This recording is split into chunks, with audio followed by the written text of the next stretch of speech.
maybe a little encouraging.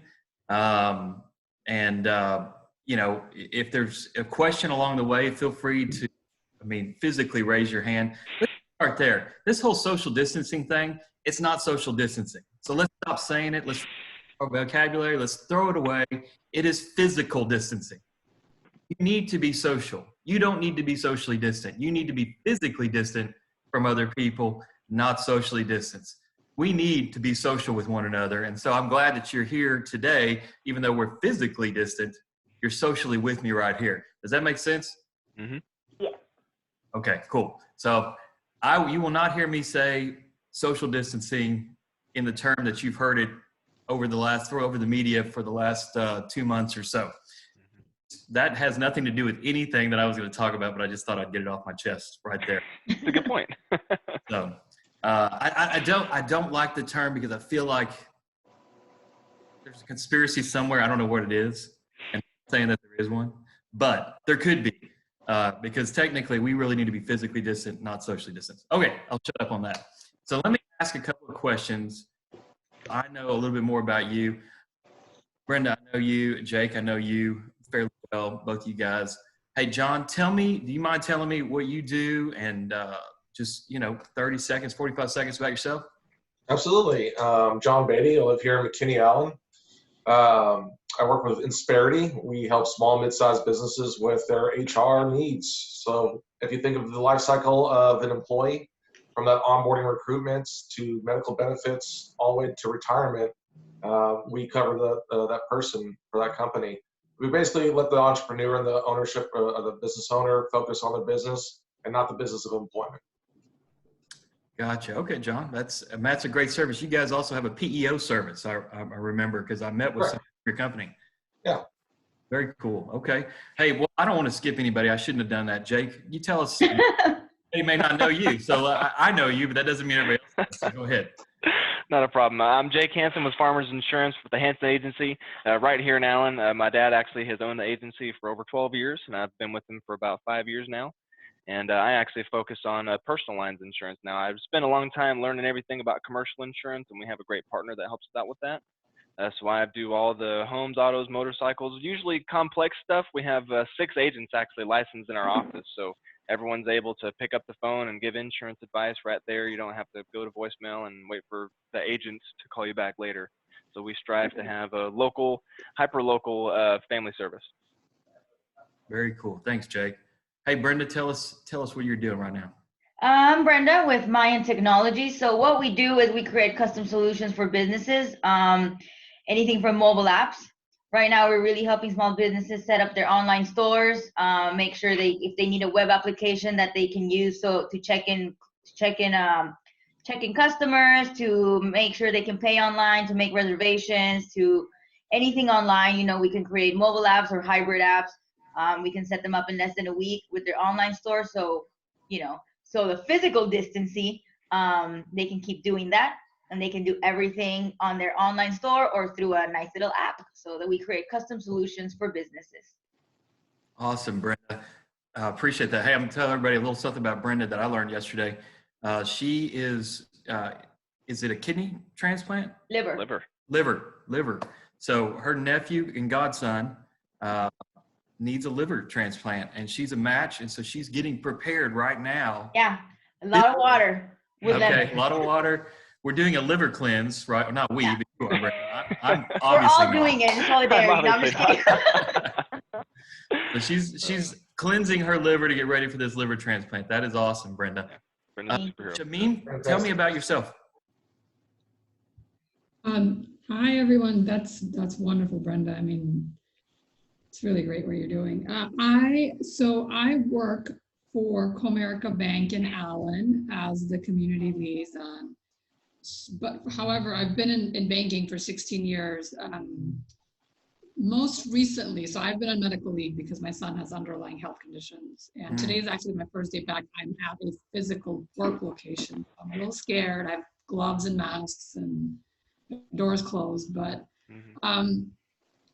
I saw, we all know these statistics, like 40% of Americans don't have $400 or 70% of Americans, don't have savings accounts. So all of that.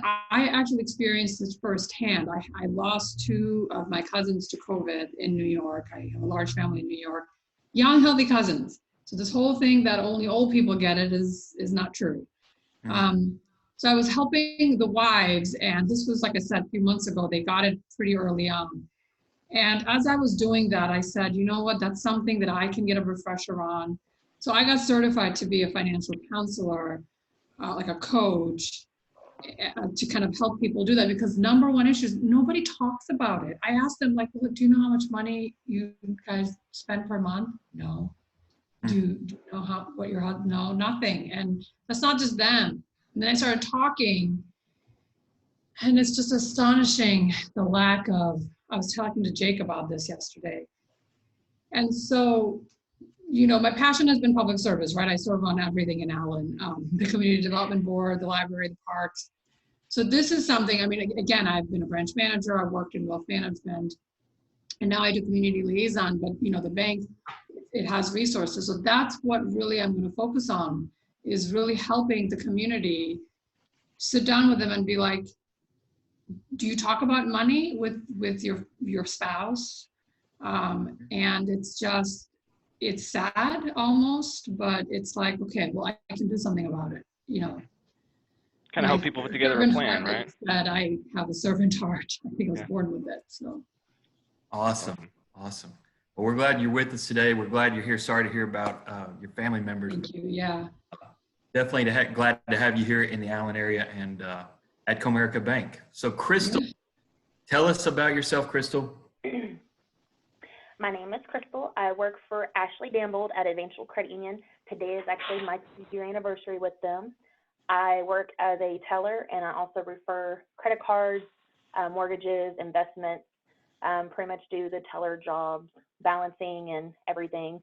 And I've also worked at another credit union for about 4 years and some odd months doing the same thing, and also did a little bit of loans too. Nice. Okay. All right. And you said 6 years you've been over there at Evantual? 2 years here, and then 2 4 years years at another credit union. Okay, gotcha. Well, we're glad you're with us today, and we're looking forward to those milkshakes. Can't wait to taste that. I'm at my house in Farmersville today. So I recently moved out to the country, and I'm loving it. That doesn't, once again, has nothing to do with what we're talking about. So let me get some as well to see if to get to know you guys better. So if you went to college for what you're doing, or you have a degree in what you're doing, raise your hand on the screen so I can see you. Okay. Crystal, degree No. or degree? No degree. No degree. Okay. So we've got 2 folks went to college, got degrees. We've got 3 folks on here today, no college, no degrees. Okay. Let's see. Do you think that what you're doing today is what you're going to do for the next, I mean, you're here at the under 40 group, right? Still consider myself in the Except for me. even, except for Sharon. I still consider myself a part of the under 40 group. No, I aged out about 7.95 years ago. Do you think you'll be doing banking or the Mayan technology, working on the apps, helping with HR, John? What do you think you'll be doing in the next 10, 15 years? Same thing? I think so. This company I work for is phenomenal. I've never worked for a company that takes care of its people so well, that believes in what it does, that walks the walk, that incentivizes and rewards its employees. I hope this would be my last career move, to be honest with you. Very good. Good. I don't know if, you know, again, I actually was with Wells Fargo for 13 years. So, you know, sticking to one company, it's good. I know I will serve. I know I will serve the public. In what capacity, either it's banking, you know, council member, nonprofit, I don't know. But I know what my heart desires. And so. Very good. Very good. What do you think? I think that I will probably still be working in technology. However, like, you know, I feel like I'm barely like, you know, putting my toes in the water here. So I'm learning so much. You know, we usually work with a lot of ERP systems and manufacturing companies and software for them. and like I'm taking a lot of certifications. So I'm hoping that in 10 years I will be like the master of like, people would want me to work for them, because I'm gonna be I'm gonna be out there. I'm gonna have the connections. I'm gonna know the softwares, and and right now, I mean, I'm barely getting into it. Technology is just so huge, and I'm far from having the knowledge but so I'm excited, like in 10 years, I'm going to be like, like I see some people on LinkedIn and I'm like, damn, that person has so much experience and knows so many software and like, they know what they're talking about. Like I'm like shy about reaching out to them because I feel like they're just so. Brenda wants to be the girl. She wants to be, man, I need Brenda to come fix this problem for me. Man, I need Brenda to do this. She knows exactly what to do. Girl, That's good, though. That's good. What about you, Jake? Any comments? Brother, we're blood in, blood out. I'm stuck. I can't go anywhere. No, actually, I'm really excited for the future. I don't think I could get Dad to stop doing what he's doing in the next 20 years. He's going to have to lose a leg or something to stop going to the office every day. So there's absolutely no way. But it's really awesome to work with family, and there's plenty of other opportunities. I get LinkedIn messages, like Brenda was saying. I get LinkedIn stuff all the time. Hey, you want to come work for ABC Insurance? We love your background. It's like, yeah, but why would I go anywhere else and start all over and do all that hard work? The hardest part of insurance is the first 5 years. I'm pretty much done with that. Yeah. So I'm just thinking I've already invested my 5 years of time, and why wouldn't I want to stay with the family business? So I don't see myself going anywhere. But hey, if someone wants to pay me $1 million a year to go, whatever, I'll probably consider it. I don't know. Yep. I understand that. What about you, Crystal? I think I'll be staying in the credit union business. Advantage is very good about listening to us, updating things. I mean, this past year, they've updated a lot of our benefits. We actually have a second vacation home for us to rent out throughout the year whenever we want. So, I mean, I'm pretty sure I'm going to be staying with them for a long time. Ashley was actually telling me about that vacation home that they have. They have corporate events there, but then also the credit union employees can rent it out for vacations, right? Yep, we have a Destin, Florida, and now we have a Colorado Breckenridge. Nice. Oh, wow. That's really cool. That's awesome. Are they hiring right now, Crystal? Oh, yeah, we have a lot of positions. Hang on, let me get you. I have 3 jobs right now, so I'm just curious if I could take on a 4th. Are you looking for like one a day, one for every day of the week? Exactly. If I have 5 jobs, then I could do something different every week. Anyways, here's the cool thing. We got a diverse background here. We've got some college, some not college. We've got people that have been in their careers for, most of you guys have been in your careers for several years here. And a lot of you, you're not exactly sure what you'll be doing in the future, maybe staying where you are, maybe going somewhere else.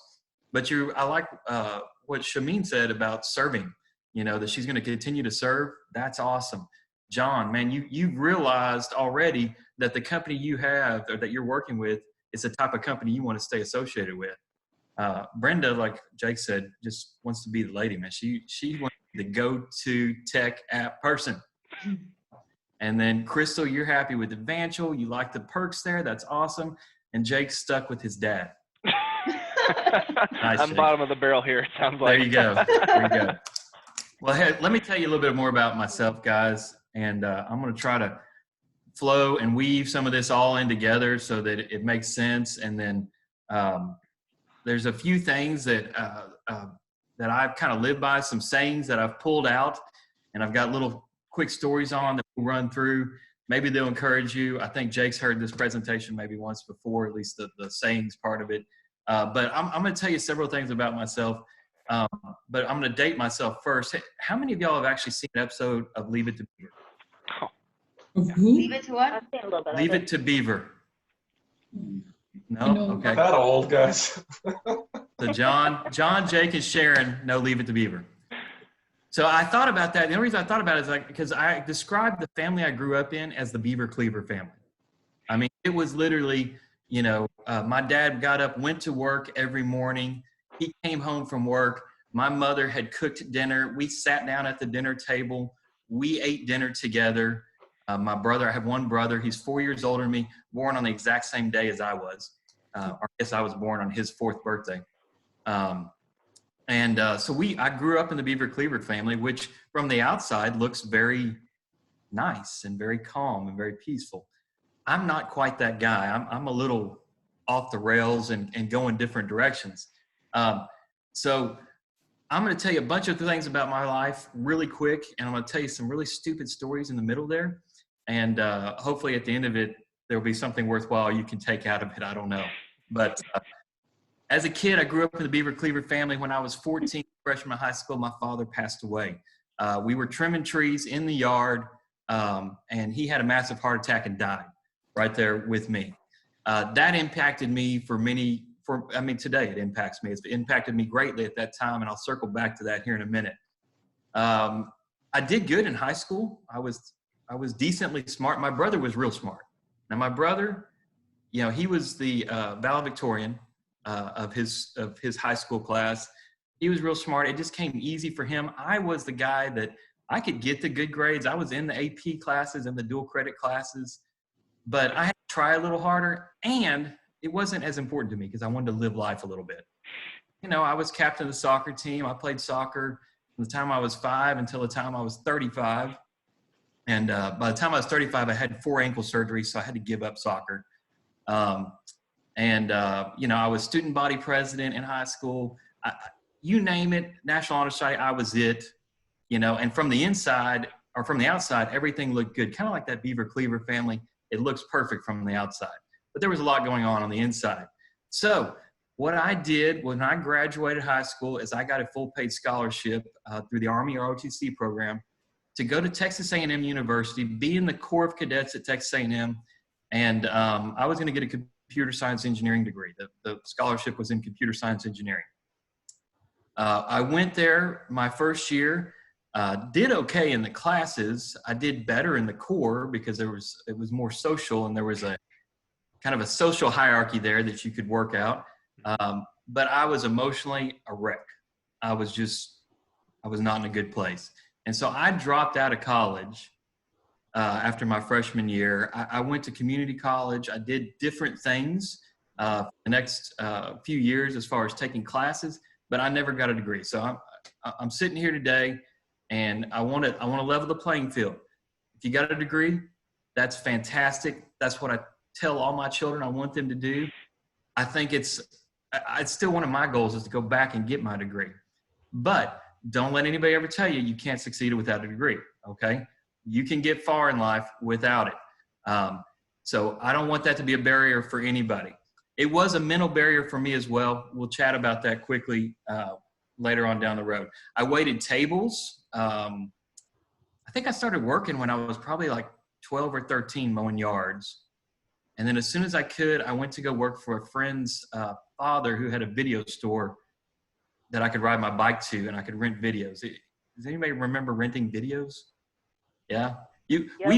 This was so long ago. We actually rented the VCRs and the beta tape machines that you could take home and you could watch a movie for the weekend, Did you yell at people for not rewinding the tape all the way? Oh yeah. That was $1 extra charge. I got in trouble that for rewind that so machine. much. That was $1 extra charge. I waited tables. Let's see, what else did I do? So after I dropped out of A&M, came back, went to work, and then I started substitute teaching. I decided I was going to be a substitute teacher, and I substituted for one day. My first class that day, this was a 7th grade class in Grand Prairie, Texas, which is where I grew up, Grand Prairie, Texas. So the first class I had, they ran all over me. I mean, I was not in control at all. It was so bad that the teacher next door had to come into the classroom and scream at the kids and say, "Shut up! Give Mr. Mallett your attention." Okay, I'm 19 or 20 at this point. I'm not a Mr. Mallett, And then the teacher that yelled in the classroom looks at me and goes, "Oh my God, you're Jason Mallett. You were in my elementary PE class." She walked out mortified. And so the very next class, I had 3 classes that day. The next class, I was mean as heck when they came in, and nobody would say a word. The third class, I kind of had a happy medium, but I decided I wasn't going to do that, okay? Substituting was not for me. I have the utmost respect for teachers. especially all the parents they're having to teach right now. That's hard. I have kids, but I'm not probably doing a very good job of teaching them. All right, so let me move forward here. So I waited. Oh, I want to tell you a little quick story that we'll come back to at some point. When I was waiting tables, there was a guy that used to come into a restaurant. How many of y'all grew up in the Metroplex area, around this area? Okay. So I used to work. My children all grew up in Grand Prairie. Oh, really? Yeah, you know Mike Lewis Park? Yeah. Oh, it's my late husband. Okay. Wow. Yeah. Wow. So, I did not know that, Sharon. yeah, they all went to Grand Prairie. What school? Grand Prairie School. What years were they there? Well, let's see. The youngest one's 42, so he was ahead of you, but he ended up going to South. And the others are older, but they graduated from Grand Prairie High. Okay. What Well, elementary school did you go to? I went to Sorry, guys, this is a private conversation. I went to Milam Elementary, Lee Middle School, and then Grand Prairie High School. Yeah, my kids were all at Eisenhower Adams and Grand Prairie High. Okay, very cool. All right. I'm muting myself again now. So I worked at Six Flags for a long time. If you know where Six Flags is in Arlington, I did that through high school as well. And there was a restaurant across the street. Maybe y'all recognize them before. Owen's Restaurant. It was a breakfast and lunch restaurant, and they had dinner too, but it's mostly known for the breakfast. So I waited tables there. There was a guy that used to come in there, and he was an elderly man. He would come in there every morning and get breakfast. He could barely walk from his car to the restaurant. And in fact, there were times where we actually found him face down in the bushes outside the restaurant. He had fallen, and people would just walk past him. He looked very tattered and worn. He'd wear a coat and a suit and coat every time, but there'd be holes in it, you know. His name was George Mizzle. I may come back and talk to you about that story later on. That has nothing to do with anything right now. All right, so after the substitute teaching thing didn't work so well, the school board, I knew some people at the school board. Sharon, you probably know Ray Robbins, and you just shake, yeah. Actually, you know, the DISD, head of DISD now, can't think of his, what's that? Hinojosa? Yeah, Mr. Hinojosa. He was my assistant principal for a couple years. Oh, wow. So anyways, so I went to the school board. They were going to hire me for a position as a special needs assistant in a classroom. And then they called me back in and they said, look, we've been threatened to be sued if we don't put the temporary in that position that we promised you. And so they said, you can't have the job. So I'm walking out of there. I've already got emotional issues. I'm walking out of the board, school board building, down, upset. And I run into a family friend named Ray Robbins. And Ray Robbins said, hey, you know what? I've got this sales thing. You need to come to a Tuesday night meeting and check this out. This is going to change your life. So I went and saw the sales meeting. How many of y'all have been to a network marketing sales meeting? Okay. All right. So I went to the network marketing sales meeting, and at the end of it, I said, Ray, this is fantastic, but this is not me. I'm in a bad spot. I just dropped out of college. I got turned down for another job. I just need a job packing boxes in a warehouse. And what Ray said is, okay, let me introduce you to the guys that run the warehouse. They introduced me to the guys that ran the warehouse. I had a job the very next day packing boxes in a warehouse. Exactly what I wanted. I thought I wanted. That's what I ended up getting. That right there led me to, that was, the name of that company was Metabolic Technologies, Inc. And that led me to like 4 or 5 other companies that eventually became this large company that was named Mannatech that I've got to be a founding employee of. Mannatech became a $500 million a year company. I got to travel all over the world, setting up their operations and their logistics operations. Spent about 20 years with Mannatech off and on. I decided that I was doing really well. You know, with Mannatech, I was high up on my corporate career there. This is back in 2006. And I was told by the president of Mannatech at the time, it's a publicly traded company, they said, look, you don't have a degree, so you're not promotable anymore. You'll never go higher here. I was senior director of global logistics at the time.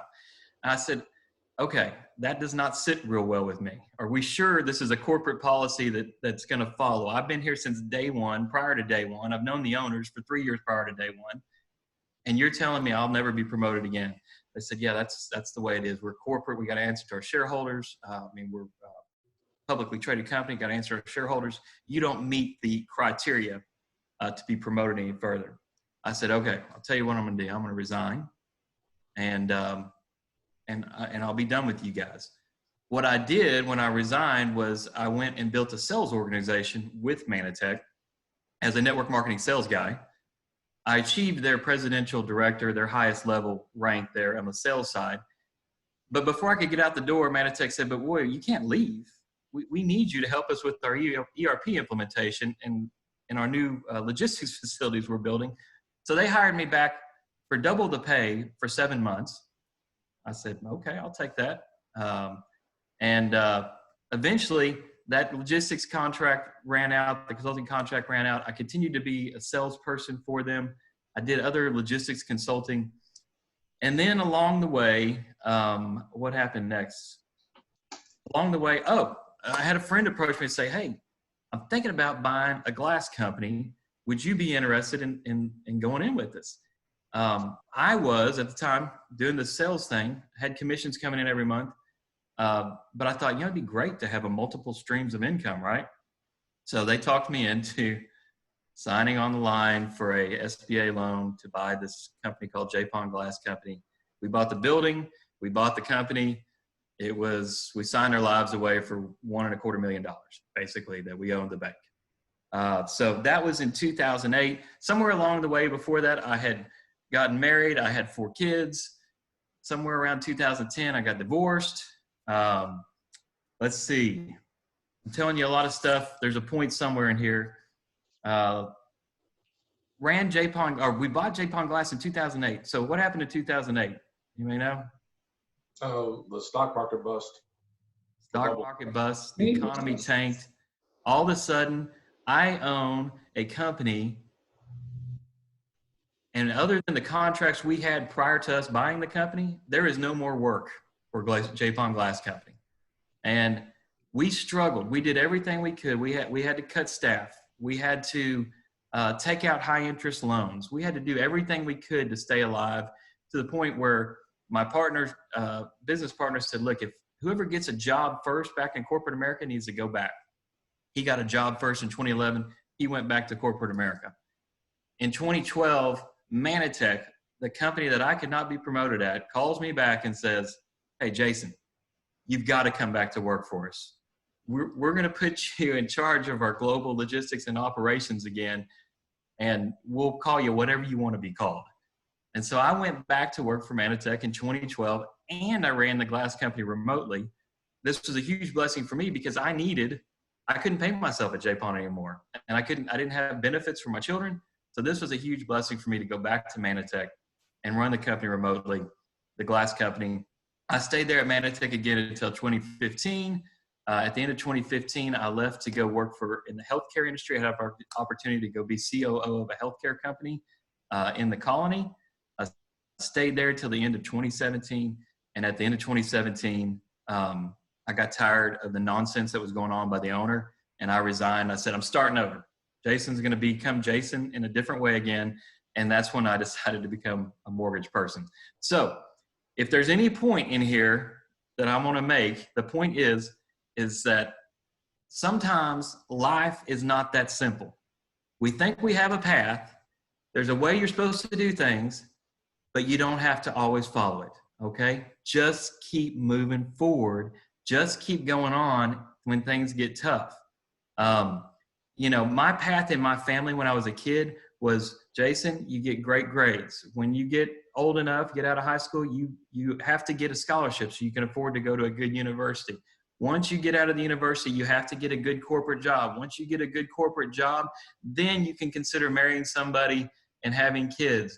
And then once you do that, save for your retirement. Don't enjoy your life. Just work.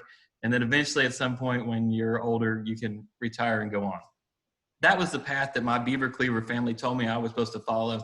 And I didn't do a good job of it. I screwed it up everywhere you could along the way. but it's worked out and I've kept going. So what I'd like to do, Sharon, is if we can switch to the PowerPoint in any way, I'm going to just kind of share with you guys 8 different things that impact my life, things that that I say and that I kind of live by, and maybe they'll encourage you, maybe they won't. Maybe you'll click off and say, I'm done with Zoom. This was the worst thing I've ever done in my life. I don't know, but let's have fun with it, okay? Jason, can you hit the share screen down at the bottom Okay. and see if that will pull up your PowerPoint?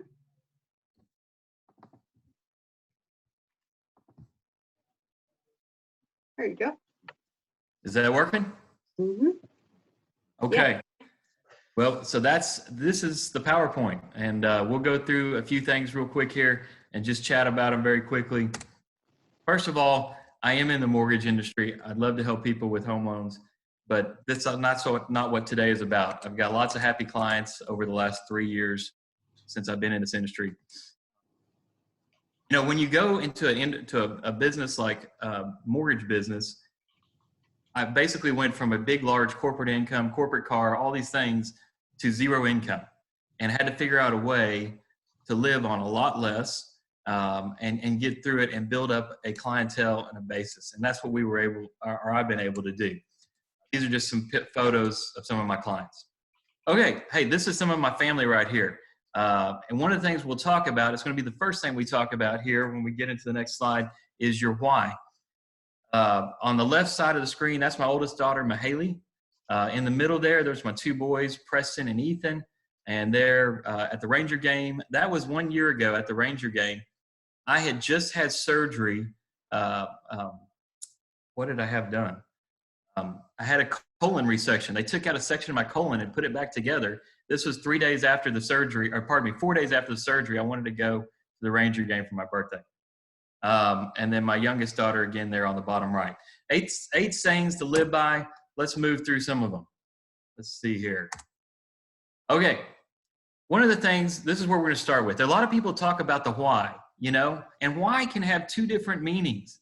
The one why is, why do you do what you do? Why do you get out of bed? And a lot of people focus on that why, and you've got to have that why. But there's another why.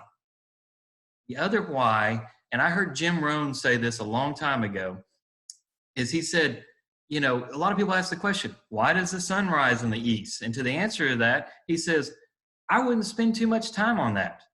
You know why? I wouldn't sign up for that class. It's just the way it is, and that's the way it's going to be.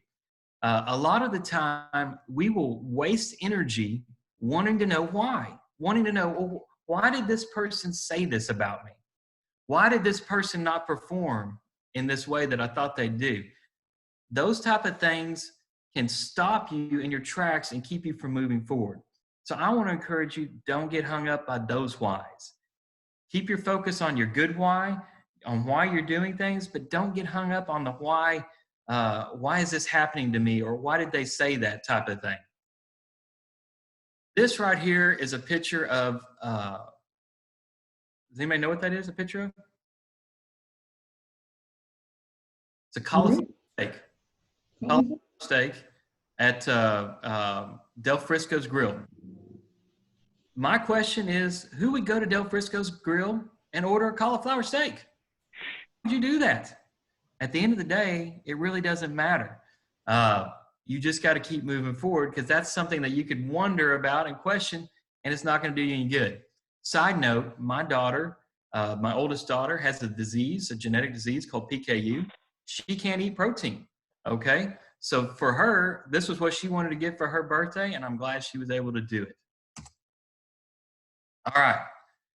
Here's one of the things that I want to also encourage you with, and this is, I don't know who said it first. For me, the first person that said it to me was a guy named Jet. And he said, some will, some won't, so what, next? Get on down the road, okay? He was a network marketing guy. He built a huge network marketing organization. I sat there and watched this man take the phone, and he would call somebody and say, hey, Jim, I've known you in the past. I've got a great opportunity. I want to know if you'd like to look at it. Instead of begging and trying to get this person to look at it, if Jim said, no, I'm sorry, Jed, I'm not interested. He said, okay, thank you for taking the time to answer my call. We'll talk to you later, and hang up the phone, and then he'd dial the next number. He did that continually until this man was making, in this one company that I was with, $180,000 a month, okay? Some will, some won't. So what? Next. Keep on going down the road. What you see here on the right side of the screen is FICO scores, okay? In my business, in the mortgage industry, credit scores, and I really love what Shameen was saying about people not talking about their finances, you know, growing up or even in school. You know, I get with a client, and I work with a lot of first-time home buyers, and they've got terrible credit, okay? And I want to sit there and I want to help them. I want to give to them. I want to help them fix that credit, but I can't. And I will expend so much energy trying to help somebody with their credit that I can't, because they were the ones who made the credit mistakes, and I can't change their behavior and their patterns to get out of that. And I'll feel guilty over that. So this is one of the things I'm trying to do better at in my own business, which is some will, some won't. Next, okay? I can't help everybody. Not one of the sayings that I'm going to go through, but one that is definitely worth mentioning is Mr. Zig Ziglar. You will get all that you want in life if you help enough people get what they want. That's to live by right there. Help others get where they want to be, and you will get everything you've ever dreamed of and more. You will be blessed beyond belief. All right, let's go to number 6. So the story behind this one. I asked a friend of mine, I said, how would you describe me? Who am I? What kind of person am I? And my friend, his name is Michael Martinez, he said, Jason, less is more. He just texted this back to me. Jason, less is more. And I'm like, well, what does that mean?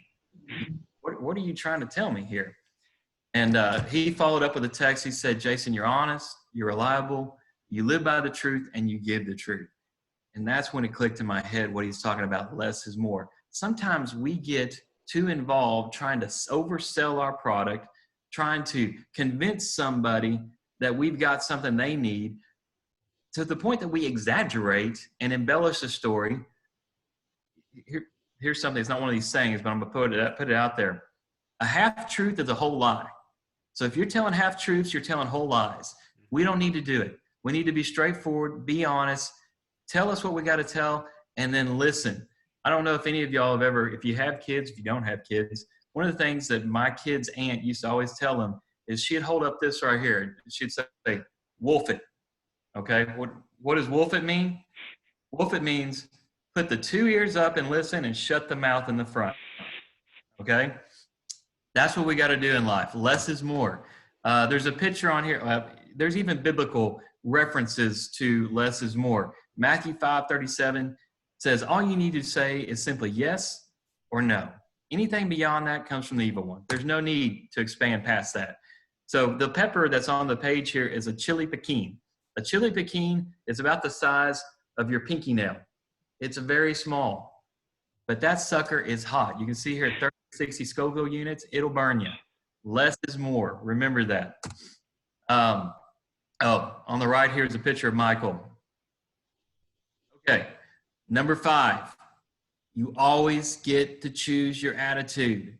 You always get to choose your attitude, guys. You don't get to choose your family. You don't get to choose where you were born. You don't get to choose your economic situation that you were born into, but you get to choose how you respond to it. You go to the gas station and somebody flips you off or is rude to you. How are you going to respond? You get to choose that one. The rest of it's out of your control. So in my life, and I'm not perfect at it, there's a lot of times where I fail. I choose to smile, wave, and just go on down the road. When stuff happens in business, you know, when COVID hit, it's impacted my business. I smile and I keep going forward. You don't get to choose many things in life, but you do get to choose your attitude. Take it till you make it. Self-confidence will take it far. Now, many of you may say, whoa. Are you lying here? Are you being unreal? No. But there are times, and it kind of goes back to that why. Well, why is this working out this way? Or what if I can't do it well enough? You know what? Sometimes you just need to take a step and move forward, and then you'll get further in life. there's a lot of times where I've started projects or initiatives that I didn't fully understand them, but I said, you know what, I'm going to do my best. I'm going to give you all that I can give you, and I'm going to try to find a better way to do whatever we're trying to do together. And so I stepped forward and I started doing it. I started doing the research, and I learned and was able to move forward. You know, whether it was my son, encouraged him to go into band and pick up the saxophone and play it. It's my daughter on the right there, getting in her choir class. Get up on the stage, smile, and once you start understanding and feeling how that helps you, you can go further with it. The picture in the middle is my dog, Rocco. So Rocco thinks he can catch squirrels. Rocco has never caught a squirrel in his life. He never has. Right here in this picture, he's looking in the bucket, in the empty planter for the squirrel. Rocco goes crazy for squirrels. You know what? Nobody has ever told Rocco in a language that he understands that he will not catch the squirrel. Every time he sees a squirrel, he chases it as hard as he can. We need to have more Rocco attitudes. Keep going forward, keep chasing that dream, whatever it is, and take the nose out of it. You mind if I add on that one, Jason? I actually had a story that's really relatable there. Absolutely, go ahead. One of my dad's friends, his name's Kevin Woods. He actually was an Army Ranger, and he spent I think 15, 20 years in the Army. And he, the Rangers are the top elite, the best of the best in the Army, right? And one of the things that he said, he would actually train new Rangers, and he said the one thing that you have to get out of your head is having a perfect plan. Imperfect action is better than perfect inaction. You could have the best plan in the world, and as soon as you show up to the firefight and stuff hits the fan, the plan's going to fall apart, right? The same thing relates to your business. You could have a perfect business plan, and then COVID-19 hits, something that none of us were expecting. How are you going to react to that, right? So you can't let your fear of imperfection prevent you from at least doing something. Now, proper planning prevents poor performance, so having a good plan is always a good idea, but don't expect it to always go that way all the time. You have to be a little bit flexible there. Absolutely, man. That's a great point, Jake. That's a great point. That's what I'm trying to say. Don't stand stagnant. Don't let these things in your lives keep you from moving forward. Here's one of the things that, you know what, this particular one right here, life just isn't that simple. This is one of the things that my counselor that I went to when I was going through my divorce taught me. So that's where I learned this one is, it goes back to that Beaver Cleaver family plan that you're supposed to do things the right way. And then sometimes it doesn't work out. And then you beat yourself up over it and you're hard on yourself. Life is not that simple. A lot of times we think, okay, well, if we do X, Y, Z, it's going to end up in ABC. It doesn't work that way sometimes. Just like Jake was saying, COVID hits and we don't know what it's going to do to our businesses. So instead of sometimes we tend to judge others because we see their failures, let's give some more grace. Let's give grace and let's let it go and let's keep moving forward. This picture here is my son's car, and he had an oil leak, and he was told repeatedly that the oil leak was because the oil filter was just not screwed on correctly or not tight enough, and that's where the oil leak was coming from.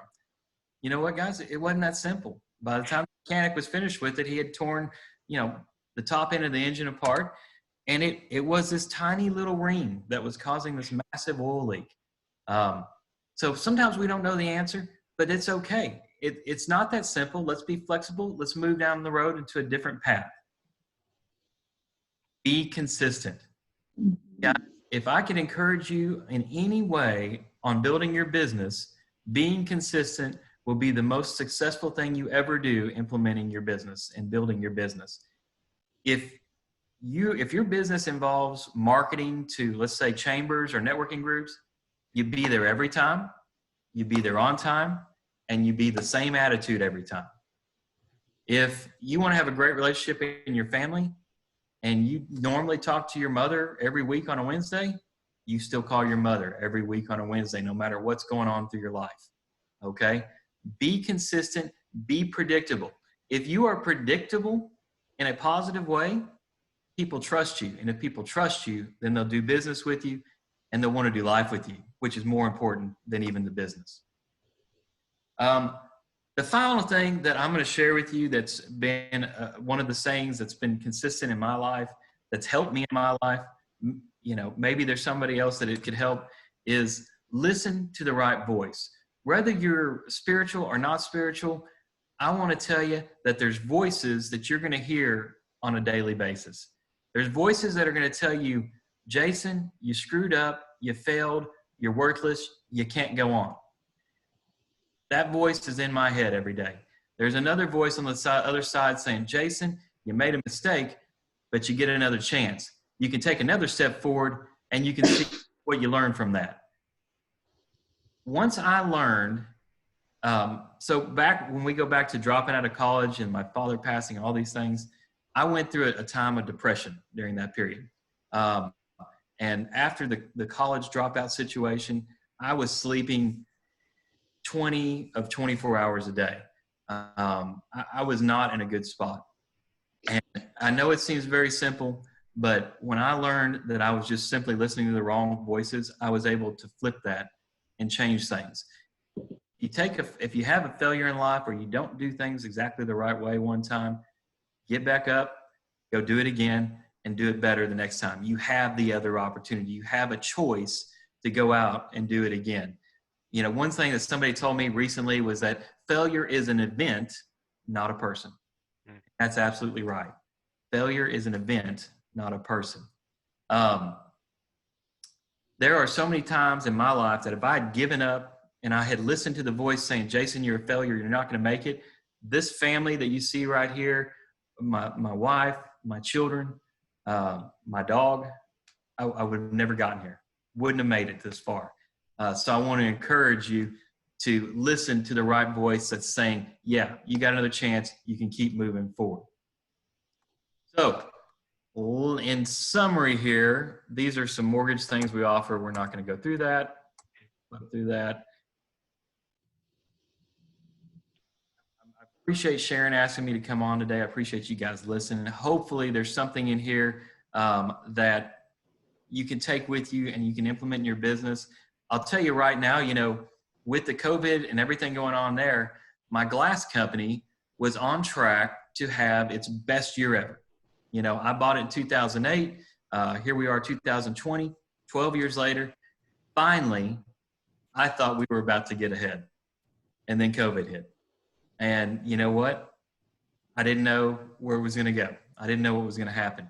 But in my business, people stopped paying. That was the first thing that happened. Is I just noticed nobody's paying the bills. So if people don't pay the bills to me that they owe me for the work we've done, then I'm unable to pay my employees and I'm unable to pay my suppliers. I didn't know how it was going to work out, but we kept going to work and we kept answering the phone and we kept taking steps forward. And, for whatever reason, we were able to get that payroll protection plan money to help continue paying our employees. We're starting to see those things come back. I could have sat there and just thrown in the towel when everything went to crap. I've had consultants come into my glass company many times over the years and say, your only option is to file bankruptcy. That's the only option you have, and you're going to lose everything. We didn't do it. We haven't done it, and we kept going forward. Now, I'm not saying that's never the right answer. Can I just interrupt 1 second? And that's the other thing. While I was doing, bankruptcy is not an answer. I mean, not most times. That's so funny that you said that. I've heard it from so many other people that says, I'm going to have to file for bankruptcy after this. I'm like, why? Yeah, put another foot in front of the other one. It's right. You just keep saying, and you know what? We made a lot of mistakes along the way. Yeah. But I am today having the opportunity to talk to you guys and hopefully encouraging you guys. And I can say, okay, well, I've got a glass company that's running and thriving right now. I have a mortgage business that's running and thriving right now. And I was telling Jake the other day, I got sucked back into the logistics consulting about a month ago. So I'm going up to a warehouse in Van Alstyne after this call and to go do some logistics consulting for a group up there. Anyways, guys, I'm going to wrap up. I'm done talking. Sharon, I'll let you kind of close this out, but I really appreciate the time. Hopefully there's something that resonates with you. And if there's anything I can ever do for you, feel free to call me, text me, email me. Well, Thank you so much, Jason. I got some good notes. That was some good stuff. I was making notes too, Jason. stuff I want to talk to you about later. Yeah. But I wanted to thank you for coming on and sharing that information with all of us. I think a lot of it was stuff that we needed to hear just from a positive reinforcement standpoint. I love your attitude. I love your story. And I really would love for more people to hear what you have to say, because I think right now, especially, we need to understand and we need to remember that as long as we keep doing the right thing and in the right way, that we will eventually benefit. I mean, you know, we're sitting here at the chamber with membership renewals tanking and not being able to, you know, have events and things like that. But that's not going to stop what we're doing, because what we're doing is what we feel like is a real passion for our job, and that we really want to keep working to help the members and all of the businesses in Allen. So, you know, even if we're sitting here with candles and no lights and no internet, we're going to keep working at it. There you But thank you very much. Needed to hear that. Anybody else have any comments or anything they want to share before we sign off? I did want to ask the one question that I get asked a lot whenever I try and encourage people, and I've got lots of friends that are, you know, struggling, like we all do right now, but I kind of have the same mentalities. You just got to keep moving forward. You just have to keep doing something. It doesn't matter what it is. Just put another foot in front of the other. You can't just wither and die, right? And then a question that a couple of my friends have asked that I just didn't have an answer for, because I don't think about it, but it just happens in my life, is how do you sustain? How do you not go nuts? How do you not freak out during that time of just moving forward, right? It's like I had a plan and everything hit the fan and I don't know what to do now. I'm just doing things, trying to move forward. How do you keep yourself from going crazy when you don't have a solid plan? I freak out. Yeah. Freaking out is okay, right? You have a quick freak out. You just you know, you freak out. And then you come back and you go, oh wait, what's really the worst case scenario? Yeah. You and know? sometimes I feel like having like these groups is a huge help, because like I freaked out a little bit too when, like, you know, my insurance business kind of like went down when this whole thing happened and everything, and I was freaking out and don't even know what to do. And when I don't know what to do, I don't do anything. You know, I have so many things to do that I don't do anything. And having like somebody, like for example, like I could pick up the phone and call you, Jason, or something. You know, I've talked to a few of the other networking people that I've created great relationship with, and they kind of calm me down too, you know, because at the end of the day, we're all going through it, and hearing somebody else tell you, you know, their perspective. I have one of my friends, networking friend, and he's like, Brenda, I'm gonna kick you in the ass every single day, like if I have to, like get up and get out there, right? Yes, he's like, you gotta get back, you gotta get out of your funk, you gotta do it, and I'm gonna call you every single day if I have to. And I'm like, you know, it's good to have this support system. That's awesome. You know, and sometimes it's good to hear that it's okay to freak out too. Yeah. Right? Yeah. You know, it's okay to not have everything under control. It's okay to not have a big master plan. It's okay, right? It's okay. Yeah, just don't freak out around other people. Yeah, there you go. You can freak out at home, and then, you know. Freak out in private. Yeah, I mean, you know, from our perspective, I think the one thing that keeps us going on a daily basis is that one positive comment, that one thank you from a member because we were able to help them do something, right. Or somebody calling and saying, hey, I have a problem. I know you can help me solve it. And, you know, we are on it. Yeah, for sure. It's awesome. Yeah. Thank you so much. Thank you, Jason. And I have absolutely no speaker gift to give you, but if you stop by, I'll give you a chamber thermal mug. There we go. Sounds great. Oh, thank you so much, Thanks, guys. I really do appreciate this. It was good to see you all too. Yeah. Yeah. Everybody come by. All right. Bye. Bye. like Y'all us have a soon, blessed okay? week. All right.